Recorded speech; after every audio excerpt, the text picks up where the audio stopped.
পয়গম্বর মূসা আলাইহিস সালাম আল্লাহর সাথে কথা বলতেন। মূসা পয়গম্বর একদিন তুর পাহাড়ে যাবেন কথা বলার জন্য। তুর পাহাড়ে যখন কথা বলার জন্য চাইবেন, তখন তুর পাহাড়ে যাওয়ার সময় সর্বপ্রথম একজন নারীর সাথে সাক্ষাৎ। বলেন কার সাথে সাক্ষাৎ? একজন নারীর সাথে সাক্ষাৎ হলো। নারী ডাক দিয়ে বলেন, ও পয়গম্বর মূসা, তুমি তো যাচ্ছ তোমার রবের সাথে কথা বলার জন্য তুর পাহাড়ে। পয়গম্বর মূসা, একটু তুমি তোমার রবকে বলিও, তোমার রব কেন আমাকে এত গরিব বানাইলো, এত অসহায় কেন বানাইলো, তোমার রবকে জিজ্ঞাসা করিও। মূসা পয়গম্বর বলেন, ঠিক আছে, আমি জিজ্ঞাসা করবো আমার রবকে, তো কেন এত গরিব বানাইলো, কেন এত অসহায় আমাকে বানাইলো, অথচ আমার আশেপাশের মানুষগুলো কত ধনী, কত বড় বড় প্রাসাদের মালিক তারা হয়ে গেছে, কেন এত গরিব বানাইলো? তুমি তোমার রবকে জিজ্ঞাসা করবা, এত গরিব বানাইয়া আমার দ্বারা তোমার রব কি নিবে? মূসা পয়গম্বর বলছেন, ঠিক আছে, আমি জিজ্ঞাসা করব। মূসা পয়গম্বর সামনে বাড়লেন। সামনে বাড়ার সাথে সাথে একজন ব্যক্তির সাথে সাক্ষাৎ হলো। একজন ব্যক্তির সাথে সাক্ষাৎ হয়ে ওই ব্যক্তি বলল, ওগো জলিলুল কদর পয়গম্বর মূসা, তুমি জিজ্ঞাসা করবা তোমার রবকে, তোমার রবকে বলবা তোমার রব কেন আমাকে এত ধনী বানাইলো, কেন এত? তাহলে প্রথমজন কি? গরিব। দ্বিতীয়জন বললেন, কেন আমাকে এত ধনী বানাইলো, অথচ আমার আশেপাশে কত মানুষ অসহায় গরিব রয়েছে, কেন তোমার রব আমাকে এত ধনী বানাইলো? মূসা রে, একটু জিজ্ঞাসা করবা তোমার রব কেন আমাকে এত ধনী বানাইলো? মূসা পয়গম্বর, ঠিক আছে, আমি মালিককে জিজ্ঞাসা করবো। সামনে বাড়লেন। সামনে বাড়ার সাথে সাথে আরেকজন ব্যক্তির সাথে সাক্ষাৎ হলো। আরেকজন ব্যক্তি কেমন ছিল? মূসা পয়গম্বরকে দেখা মাত্রই বলেন, মূসা, তুমি তোমার রবকে জিজ্ঞাসা করবা তোমার রব কেন আমাকে বানাইলো, অথচ আমার আশেপাশের মানুষগুলোকে তোমার রব কত সুন্দর চেহারা, কত সুন্দর নমুনা দিয়ে বানাইলো, আমাকে কেন তোমার রব দুইটি হাত দুইটি পা কেন দিল না? মূসা, একটু জিজ্ঞাসা করিও, আমার দ্বারা কি ফায়দা হবে, কি উপকার হবে তোমার রবের? তাহলে কয়জনের সাথে সাক্ষাৎ হলো? জবান খুলে বলে, আরো জুড়ে বলে, কয়জনের সাথে সাক্ষাৎ হলো? এক এক করে তিনজনের সাথে সাক্ষাৎ হলো। তিনজন তিন রকমের প্রশ্ন করলো। মূসা পয়গম্বর তুর পাহাড়ে দাঁড়িয়ে মালিকের সাথে কথা বললো, মালিককে জিজ্ঞাসা করলো।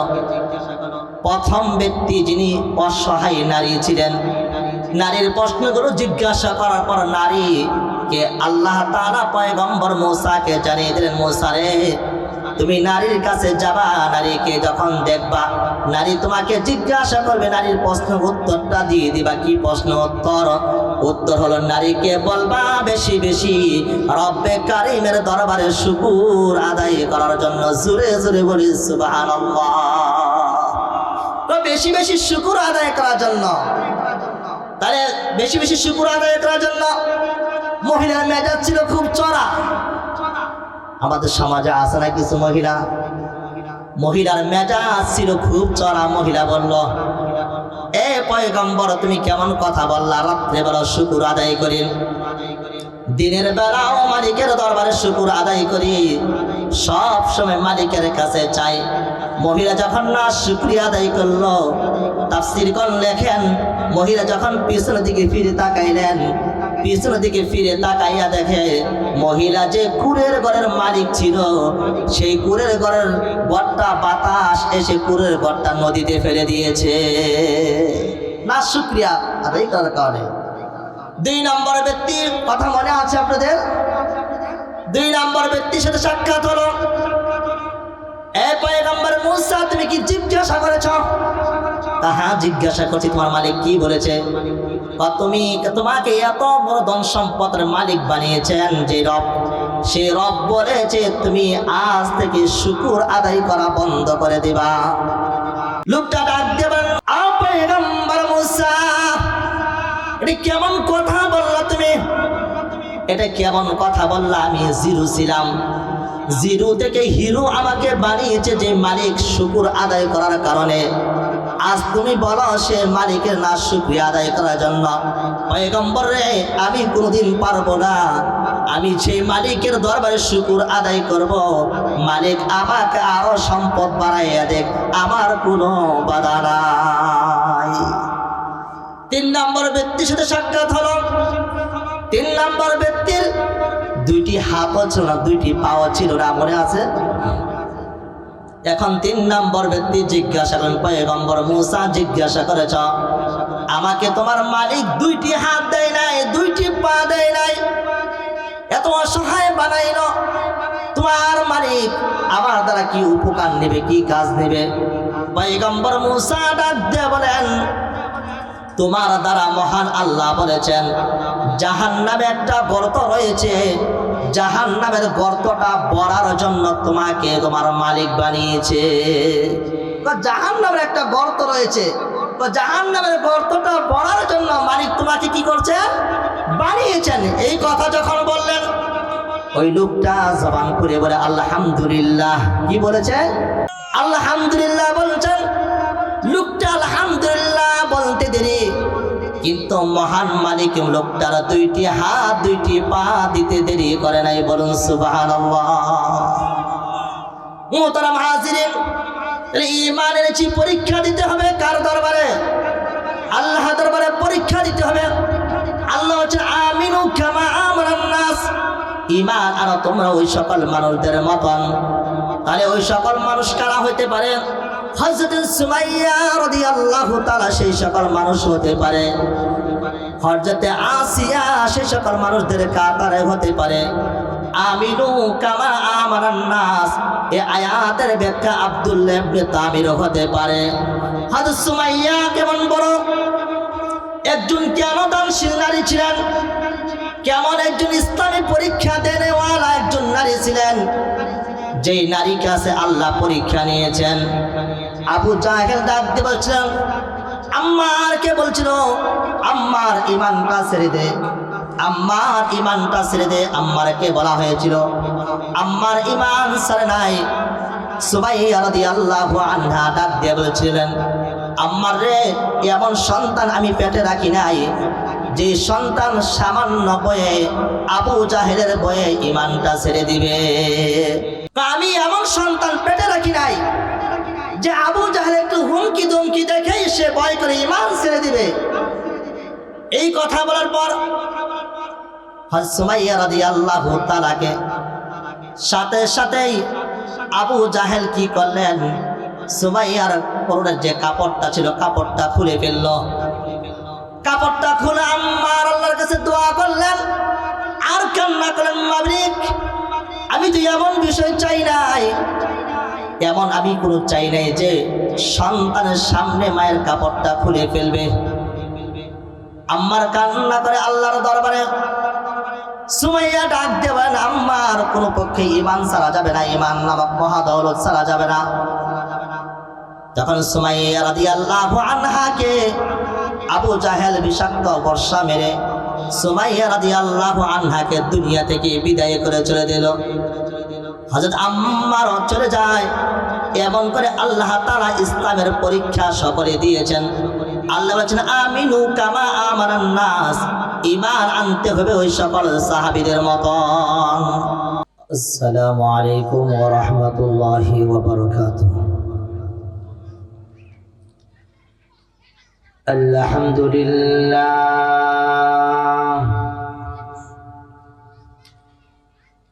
আলহামদুলিল্লাহি ওয়াহদাহু ওয়াসসালাতু ওয়াসসালামু আলা মান লা নাবিয়্যা বা'দাহু। أما بعد فقد قال الله تعالى في كلامه المجيد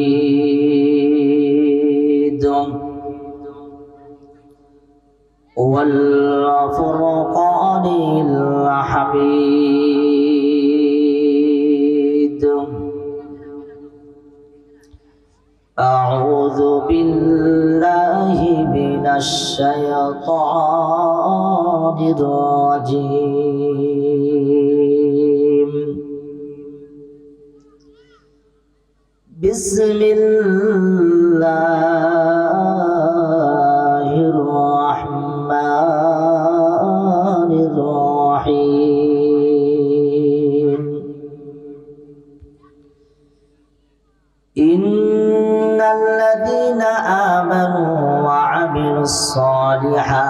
كانت لهم جنات كانت لهم جنات الفردوس نزلا. وقال النبي صلى الله عليه وسلم من مات فقد قامت قيامته أو كما قال النبي صلى الله عليه وسلم. شكل درود إبراهيم পড়ি اللهم صل على محمد وعلى آل محمد كما صليت على إبراهيم وعلى آل إبراهيم إنك حميد مجيد. اللهم بارك على محمد وعلى آل محمد كما باركت على إبراهيم وعلى آل إبراهيم إنك حميد مجيد. وقال الشاعر हजारों में शजरों में तेरे रंग बू जदर देखता हूँ मौला वदर तो है तू.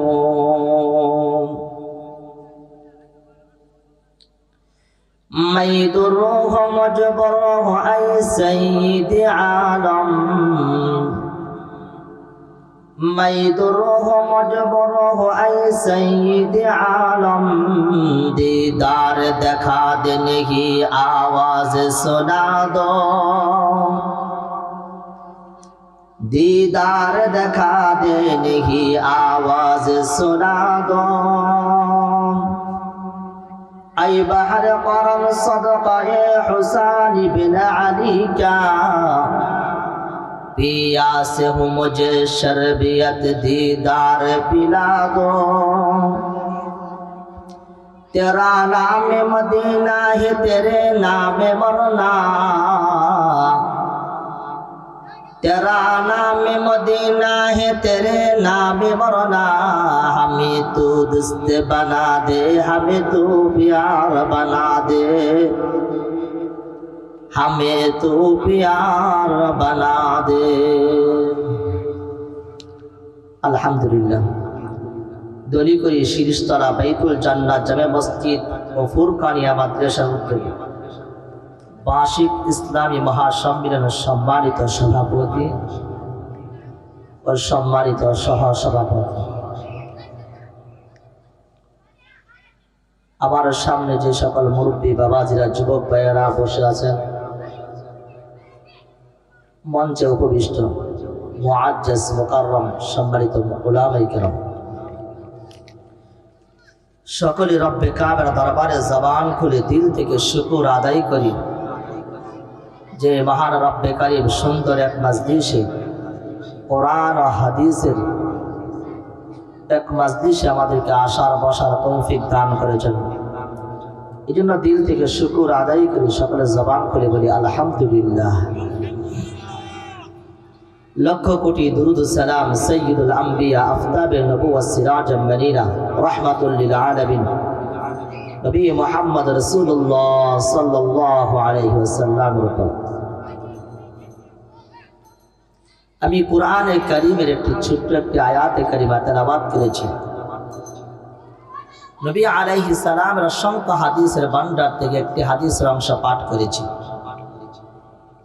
রব্বে কারীম চাহে তো আয়াত ও হাদিসের উপর যেন সামান্য পরিমাণ আলোচনা করে আমাদের সবাইকে যেন আয়াত ও হাদিসের উপর আমল করে বাকি জিন্দেগি চলার তৌফিক দান করেন। সকলে বলে আমিন।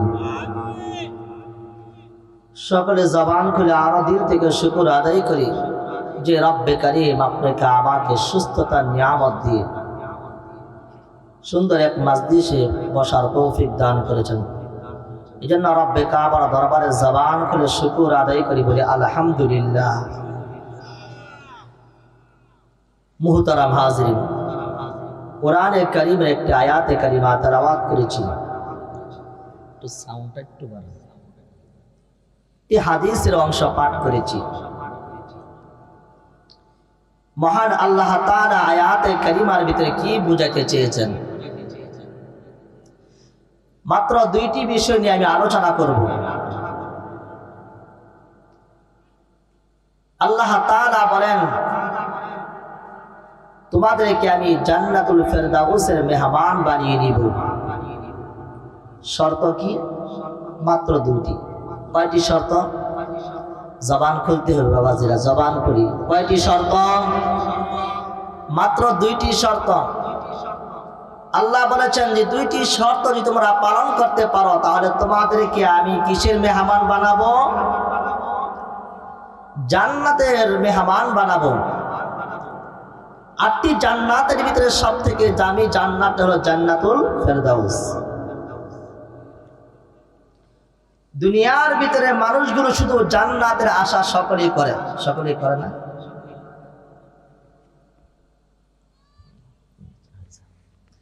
সকলেই জান্নাতের আশা করে। রাস্তায় যে পাগল দেখবেন তারও আশা হলো মৃত্যুর পর যেন জান্নাত যাইতে পারি। যে মদখোর, জুয়া, বিভিন্ন ধরনের আড্ডার বাজিতে লিপ্ত থাকে তারও আবেগ হলো, তারই কথা হলো যে আমি যেন মৃত্যুর পর কোথায় যেতে চাই? জান্নাতে ফেরদাউস।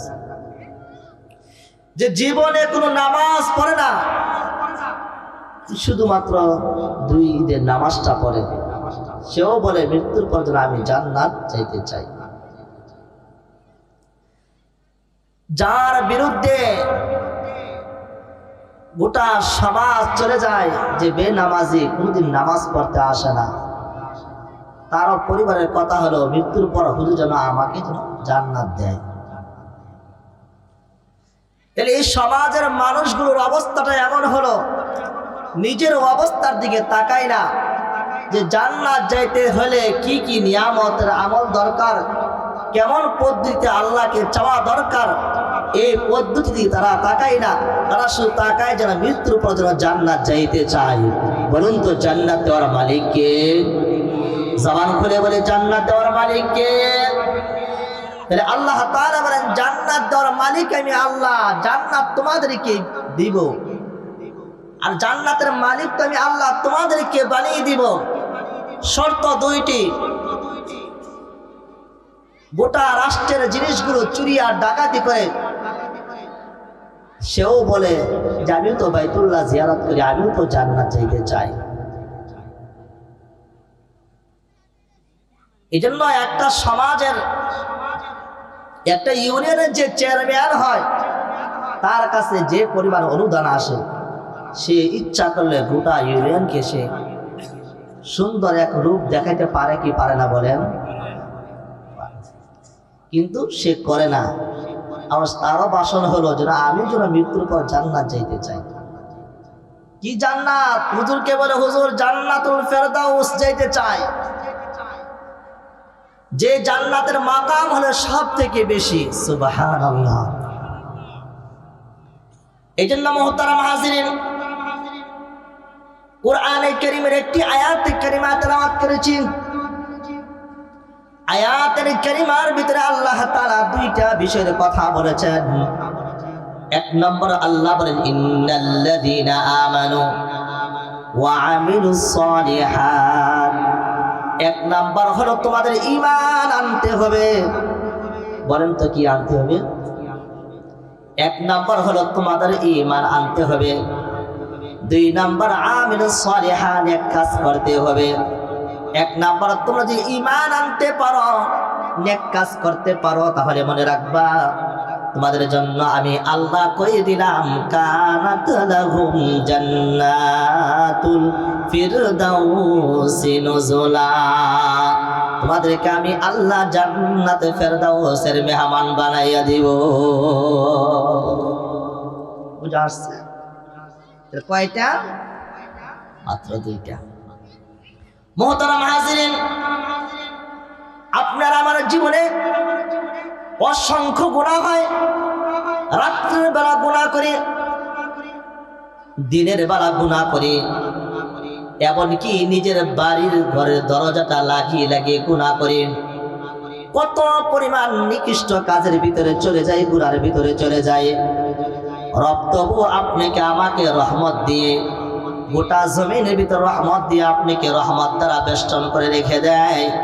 আর রব বলে, গোলাম তো আমার, আমি তো বান্দা বানিয়েছি, বান্দা আমার কাছে গুনাহ করবে, বারবার বান্দা তওবা করবে, বান্দার তওবাটা আমি আল্লাহ কবুল করে বান্দাকে জান্নাতুল ফেরদাউসের মেহমান বানিয়ে দিব।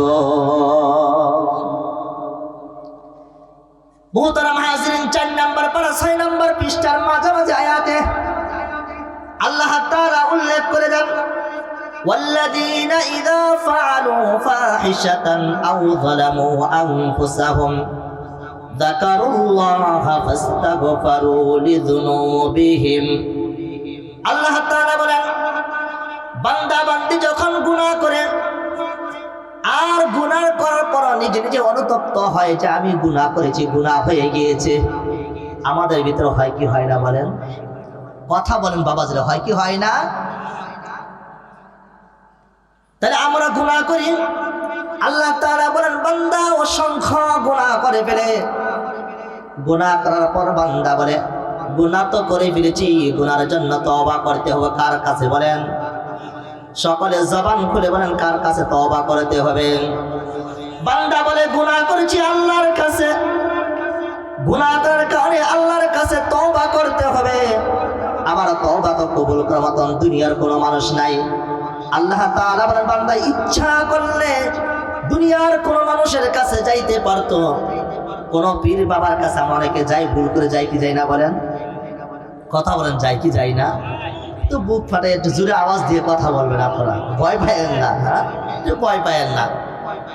অথচ মুহতারাম হাজিরিন, অথচ গুনাহ করি জমিনে, যে মালিকটা আসমান বানিয়েছেন, জমিন বানিয়েছেন, অথচ ওই মালিকের নাফরমান করি, নাফরমান করার পর আবার আরেকবারের কাছে যে তওবা করার জন্য মাফ চাই, যে পীর বাবা আমার জীবনের গুনাহগুলো মাফ করে দেন।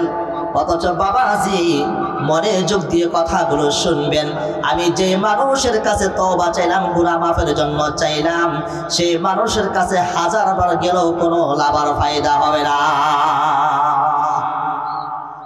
অথচ নিজের বাবা নিজের মাকে কোনো খাবার দেয় না। অথচ হাদিসের ভিতরে বলা হচ্ছে, নিজের বাবা নিজের মাকে সামান্য পরিমাণ কেউ যদি লুকমা তুলে, 1 লুকমা যদি 1 দানা খাবার তুলে দেয়, আল্লাহর নবী ডাক দিয়া বলেন, রে উম্মতরা মনে রাখো, নিজের বাবা মাকে যদি 1 লোকমা খাবার তুলে দাও, মহান আল্লাহ কুদরতের কারিশমা এত পরিমাণ খুশি হইয়া তোমার জন্য জান্নাত আল্লাহ দিয়ে দেয়। অথচ সে বাবা মায়ের কোনো খবর নাই, সে বাবা মায়ের দিকে আমরা তাকাই না। তাকাই কোন এক বাবার দিকে? কোন পীর সাহেবের দিকে তাকাই। সমস্ত হাদিয়া তওফাত গুলো আমরা নিয়ে যাই পীর সাহেবের দরবারে, অথচ দেওয়া দরকার ছিল কাকে? বাবা মাকে।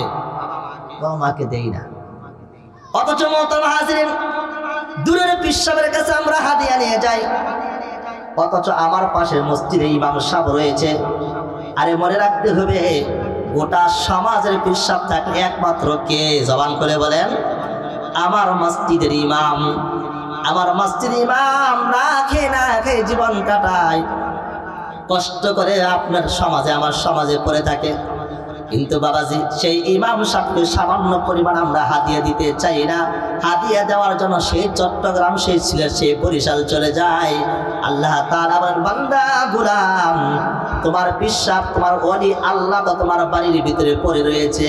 তোমার বাবা মায়ের খেদমত করো, তোমার সমাজের ইমামের খেদমত করো। যদি খেদমত করতে পারো গোলাম, তোর জীবনের গুনাহগুলো আমি আল্লাহ তোকে মাফ করে দিব।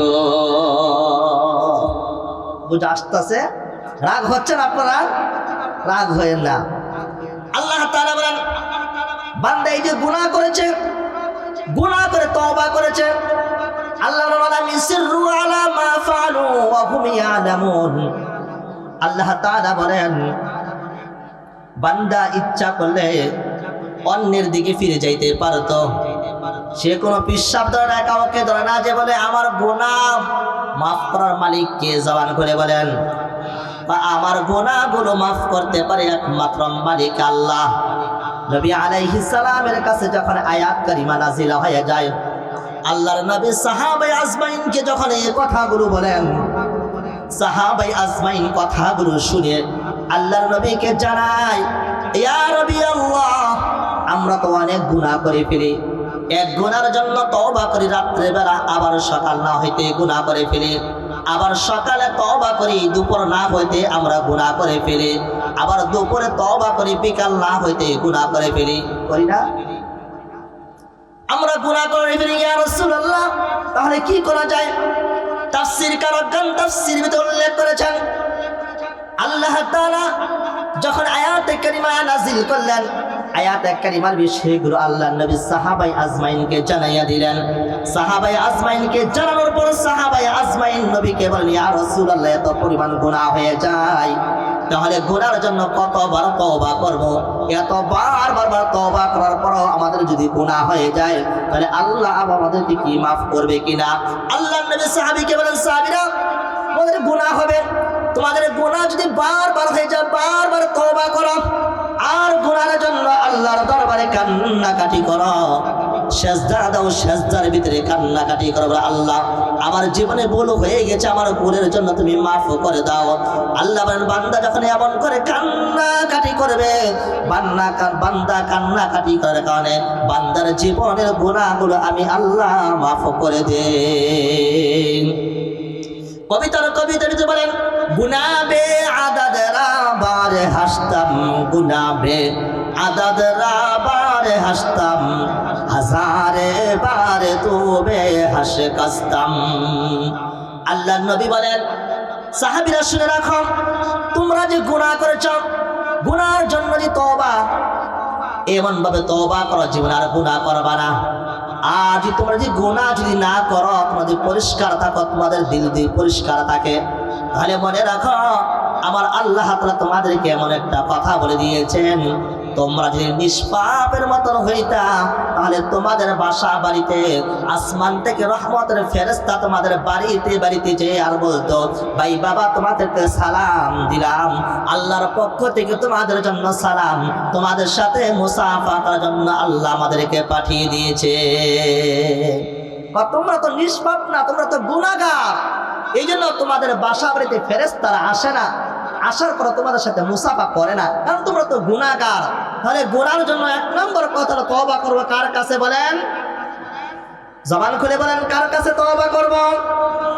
আল্লাহর কাছে তওবা করব। তাহলে জান্নাত দেওয়ার মালিক কে? জবান খুলে বলেন। আমার বাবা মায়ের যদি মুখে একটা পরিমাণ দানা লোকমা তুলে দেই, তাহলে আমাকে জান্নাত দিবেন কে? জবান খুলে বলেন, জান্নাত দিবেন কে? তাহলে আপনার সমাজ, আমার সমাজে এরকম মানুষ আছে কিনা বলেন? অথচ বৃদ্ধ বাবা না খেয়ে জীবনটা কাটায়, ছেলে বিদেশ থাকে, ছেলে তার বউর কথা শুনে বাবা মাকে আলাদা করে দেয় কিনা বলেন? বাবাজি, অসংখ্য এমন ঘটনা রয়েছে, এমনকি বাবার গায়ে ছেলে লাঠির আঘাত করেছে, কেন? বাবা তার কাছে কেন টাকা পয়সা কেন চায়? মা বাবা এমন অসহায় হয়ে যায়, যখন সন্তান বড় হয়ে যায়, সন্তান বড় হওয়ার কারণে সন্তান এত পরিমাণ বাবাকে ধমক দেয়, মাকে এত পরিমাণ ধমক দেয়, ওই মা বাবা না খেয়ে থাকে, তবু সন্তানের কাছে কোনোদিন হাত পেতে না, আছে না? কারণ সন্তান জানে যে বাবাকে না দিলে বাবা চলে, বাবা জানে সন্তানের কাছে যদি হাত পাতি, তাহলে সন্তান আমাকে এমন ধমক দিবে। ও যুবক ভাই, ও যুবক ভাই, পর্দার আড়ালে মা বোনেরা যারা নতুন বউ হয়ে এলাকায় এসেছেন, শুনে রাখেন, আপনি যেমন আপনার চাহিদা থাকে, ও যুবক ভাই, তুমি যখন বিদেশ থেকে আসো, তুমি যখন সমাজে থাকো, তুমি তোমার বন্ধুকে নিয়ে আনন্দ উল্লাস করে চার দোকানে বসো কি বসো না বলেন? কথা বলেন। যুবক ভাইরা যখন টাকা পয়সা নিয়ে বন্ধু বান্ধবদের আড্ডায় বন্ধুদেরকে চা খাওয়ার জন্য দোকানে বসে যায়, অথচ তুমি যে বাবার সন্তান, যে মায়ের সন্তান, বলুন তো সেই বাবারও কি বন্ধু আছে কিনা? কথা বলেন, সেই বাবারও বন্ধু আছে? ও যুবক ভাই, তুমি যেমন তোমার বন্ধুকে নিয়ে চার দোকানে বসে, বন্ধুকে নিয়ে মিষ্টির দোকানে বসে মিষ্টি খাও, বন্ধুর দোকানে বন্ধুকে নিয়ে যখন বন্ধুকে নিয়ে দই খাও, বন্ধুকে নিয়ে যখন চার দোকানে তুমি বসে যাও, বাবাজি তুমি যেই বাবার সন্তান হয়েছ সে বাবারও তো বন্ধু আছে, সে বাবারও তো মনে চাই চার দোকানে তার বন্ধুকে চা খাওয়াইতে, সে বাবারও তো মনে চায় মিষ্টির দোকানে বসে মিষ্টি খাওয়াইতে। সামনে ভাই, সামনে আসেন, আপনি উলামাই কেন, আসেন আসেন আপনি। মুহতারাম হাজিরিন,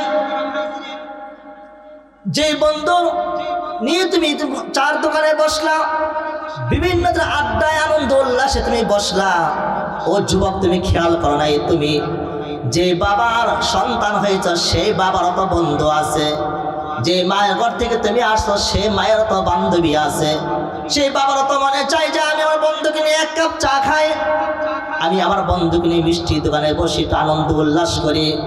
কিন্তু যুবক, তোমার কাছে তোমার বাবা কোনোদিন হাত পাতে না, কারণটা হলো তোমার বাবা যে তোমার কাছে চাই তুমি বাবাকে এমন জোরে দবক আর বেশকি দিবা, এই লজ্জার কারণে যুবক তোমার কাছে তোমার বাবা কোনোদিন হাত পেতে চায় না। এই সমস্যাটা আমাদের সমাজে আছে না বলেন? হ্যাঁ, আমার মনে হয় এই সমস্যাটা এই পাশে নাই, ওই পাশে আছে। হ্যাঁ, যেটা আপনাদের কথার বাপ নমুনা বোঝা যায়, আপনাদের জামানায় এই এলাকার সমাজের প্রত্যেকটা যুবক মনে হয় মা বাবার খুব আবেগওয়ালা। মুহতারাম হাজিরিন, যে যুবকটা তুমি বিবাহ করলা, অথচ একটা নারীর কারণে তুমি তোমার বাবাকে মাকে পৃথক করে দিলা। উচিত তো ছিল সে বাবা মায়ের পায়ের জুতাটা, আল্লাহ নবী আলাইহিস সালাম বলেন, নবী আলাইহিস সালাম বলেন, যুবক তুমি যদি তোমার বুকের চামড়া দিয়ে সেই মা বাবার যদি জুতা স্যান্ডেল বানিয়ে দাও, আর মা বাবা যদি সেই জুতা পরে শেষ করে দেয়, তবে মনে রাখবা সেই বাবা মায়ের ঋণ তুমি কোনোদিন শেষ করতে পারবা না। এই জন্য মুহতারাম হাজিরিন, মিশকাত শরীফের একটি হাদিস, আল্লাহর নবী বলেছেন, একজন নারী রাসূলের কাছে আসলেন, আসা মাত্রই বলেন, ইয়া রাসূলুল্লাহ আপনি আমাকে পবিত্র করুন, আমি গুনাহ করেছি, আমাকে পবিত্র করুন।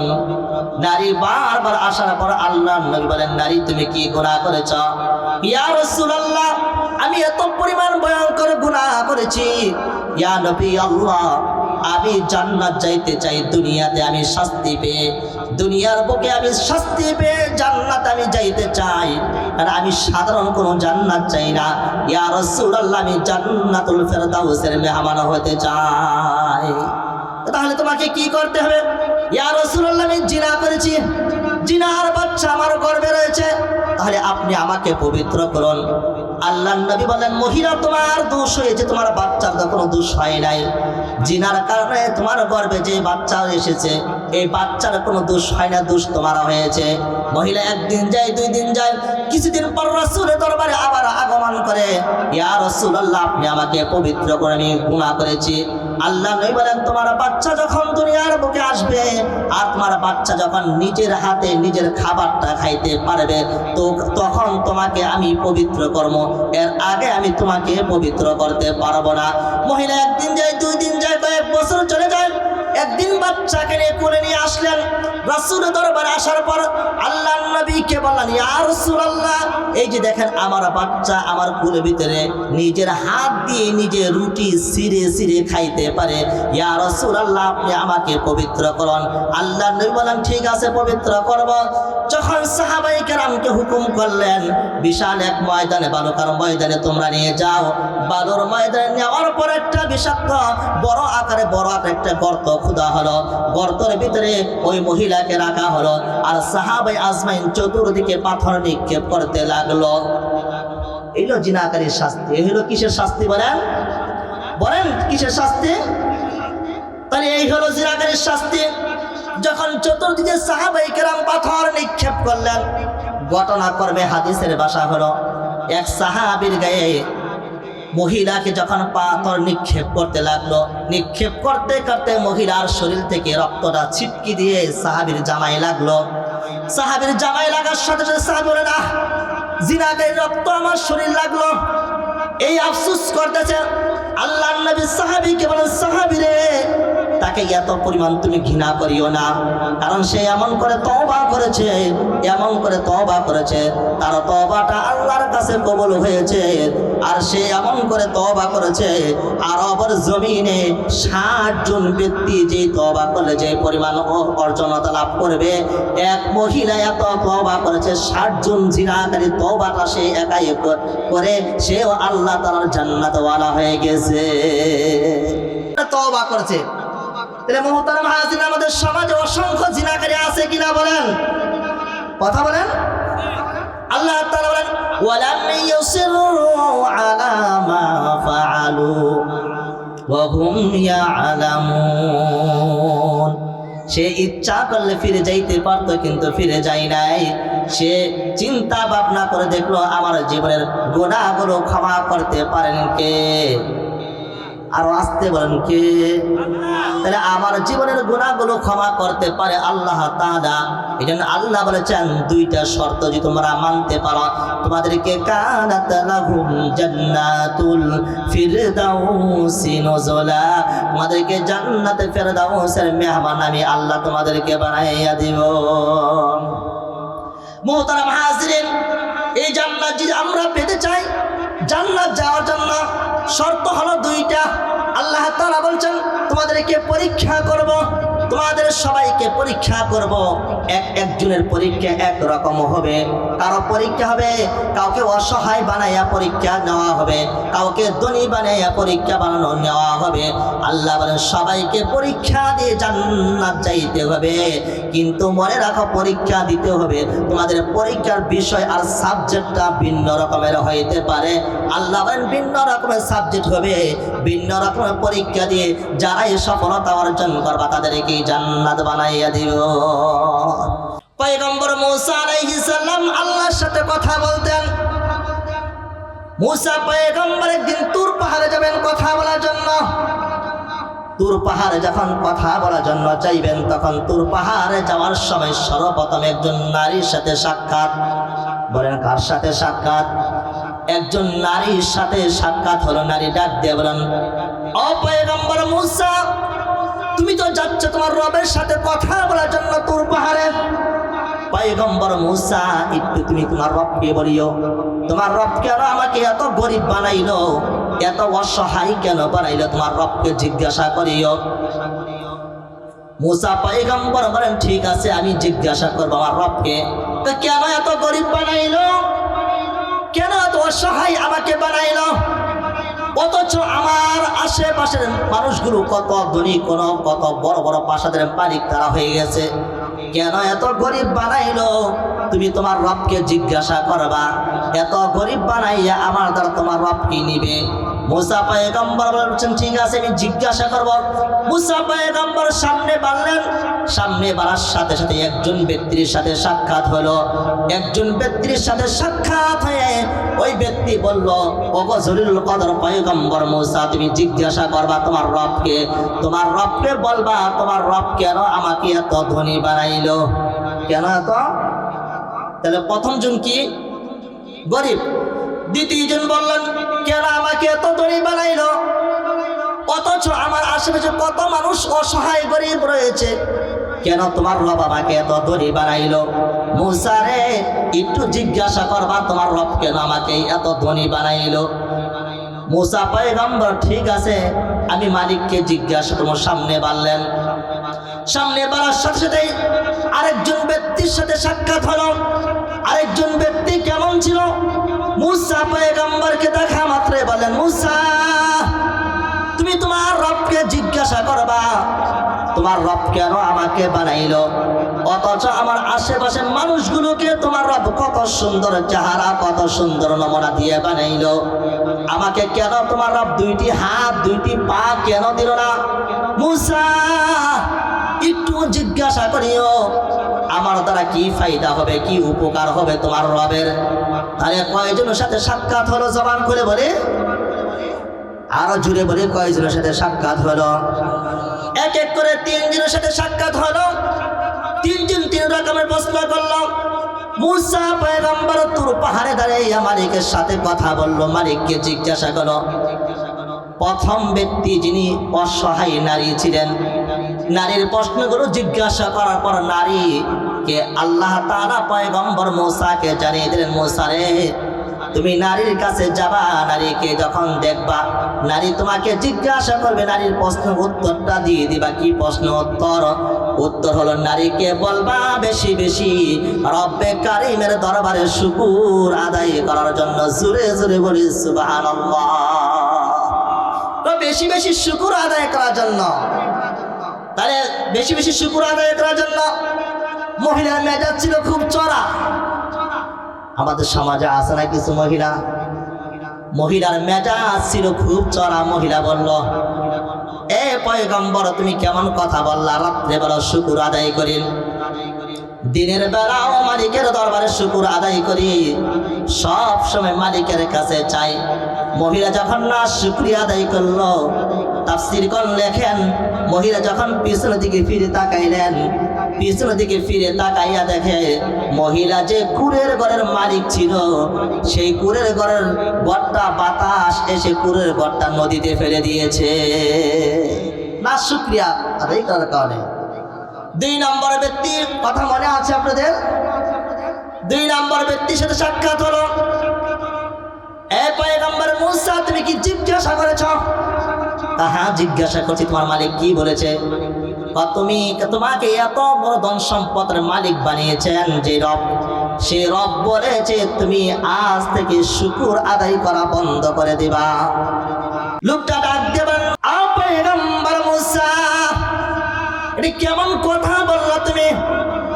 এটা কেমন কথা বললা? আমি জিরো ছিলাম, জিরো থেকে হিরো আমাকে বানিয়েছে যে মালিক শুকর আদায় করার কারণে। আজ তুমি বলো সে মালিকের না শুকরিয়া আদায় করার জন্য। পয়গম্বর রে, আমি কোনোদিন পারবো না। আমি সেই মালিকের দরবারে শুকর আদায় করব, মালিক আমাকে আরো সম্পদ বাড়াইয়া দেখ, আমার কোনো বাধা নাই। 3 নম্বর ব্যক্তির সাথে সাক্ষাৎ হলো। 3 নম্বর ব্যক্তির 2টি হাতও ছিল না, 2টি পাও ছিল না, মনে আছে? এখন 3 নম্বর ব্যক্তি জিজ্ঞাসা করেন, পয়গম্বর মুসা জিজ্ঞাসা করেছ আমাকে তোমার মালিক 2টি হাত দেয় নাই, 2টি পা দেয় নাই, এত অসহায় বানাইলো, তোমার মালিক আমার দ্বারা কি উপকার নেবে, কি কাজ নেবে? পয়গম্বর মুসা ডাক দিয়ে বলেন, তোমার দ্বারা মহান আল্লাহ বলেছেন জাহান্নামে একটা গর্ত রয়েছে, জাহান্নামের গর্তটা ভরার জন্য তোমাকে তোমার মালিক বানিয়েছে। জাহান্নামের একটা গর্ত রয়েছে, জাহান্নামের গর্তটা ভরার জন্য মালিক তোমাকে কি করছে? বানিয়েছেন। এই কথা যখন বললেন, ওই লোকটা জবান খুলে বলে আলহামদুলিল্লাহ। কি বলেছে? আলহামদুলিল্লাহ বলছেন। লোকটা আলহামদুলিল্লাহ বলতে দেরি, কিন্তু মহান মালিক লোকটার 2টি হাত 2টি পা দিতে দেরি করে নাই। বলুন সুবহানাল্লাহ। মুহতারাম হাজিরিন, ঈমানের যে পরীক্ষা দিতে হবে কার দরবারে? আল্লাহ দরবারে পরীক্ষা দিতে হবে। আল্লাহ বলেন আমিনু কামা আমানান নাস, ঈমান আনো তোমরা ওই সকল মানুষদের মতন। তাহলে ওই সকল মানুষ কারা হইতে পারে? হযরত সুমাইয়া রাদিয়াল্লাহু তাআলা সেই সকল মানুষ হতে পারে, হযরত আসিয়া সেই সকল মানুষদের কাতারে হতে পারে। আমিনু কামা আমানান নাস, এই আয়াতের ব্যাখ্যা আব্দুল্লাহ ইবনে তামির হতে পারে। হযরত সুমাইয়া কেমন বড় একজন জ্ঞানদানশীল নারী ছিলেন, কেমন একজন ইসলামী পরীক্ষা দেনেওয়ালা একজন নারী ছিলেন, যেই নারীর কাছে আল্লাহ পরীক্ষা নিয়েছেন। আবু জাহেল ডাক দিয়ে বলছিলেন, আম্মারকে বলছিল আম্মার ইমানটা ছেড়ে দে, আম্মার ইমানটা ছেড়ে দে। আম্মারকে বলা হয়েছিল, আম্মার ইমান ছেড়ে নাই। সুমাইয়া রাদিয়াল্লাহু আনহা ডাক দিয়ে বলছিলেন, আম্মার রে, এমন সন্তান আমি পেটে রাখি নাই যে সন্তান সামান্য বয়ে আবু জাহেলের বয়ে ইমানটা ছেড়ে দিবে। আমি এমন সন্তান পেটে রাখি নাই যে আবু জাহেল একটু হুমকি দুমকি দেখেই সে ভয় করে ইমান ছেড়ে দিবে। এই কথা বলার পর হযরত সুমাইয়া রাদিয়াল্লাহু তাআলাকে সাথে সাথেই আবু জাহেল কি করলেন, সুমাইয়ার পরনের যে কাপড়টা ছিল কাপড়টা খুলে ফেলল। কাপড়টা খুলে আম্মার আল্লাহর কাছে দোয়া করলেন আর কান্না করলেন, মালিক আমি তো এমন বিষয় চাই নাই, এমন আমি কোনো চাই নাই যে সন্তানের সামনে মায়ের কাপড়টা খুলে ফেলবে। আম্মার কান্না করে আল্লাহর দরবারে সুমাইয়া ডাক দেবেন, আম্মার কোনো পক্ষে ঈমান ছাড়া যাবে না, ঈমান নামক মহাদৌলত ছাড়া যাবে না। যখন সুমাইয়া রাদিয়াল্লাহু আনহাকে আবু জাহেল বিষাক্ত বর্ষা মেরে সুমাইয়া রাদিয়াল্লাহু আনহাকে দুনিয়া থেকে বিদায় করে চলে দিল, হযরত আম্মারও চলে যায়। এমন করে আল্লাহ তাআলা ইসলামের পরীক্ষা সকলে দিয়েছেন। আল্লাহ বলেছেন আমিনু কামা আমানান নাস, ঈমান আনতে হবে ওই সকল সাহাবীদের মতন।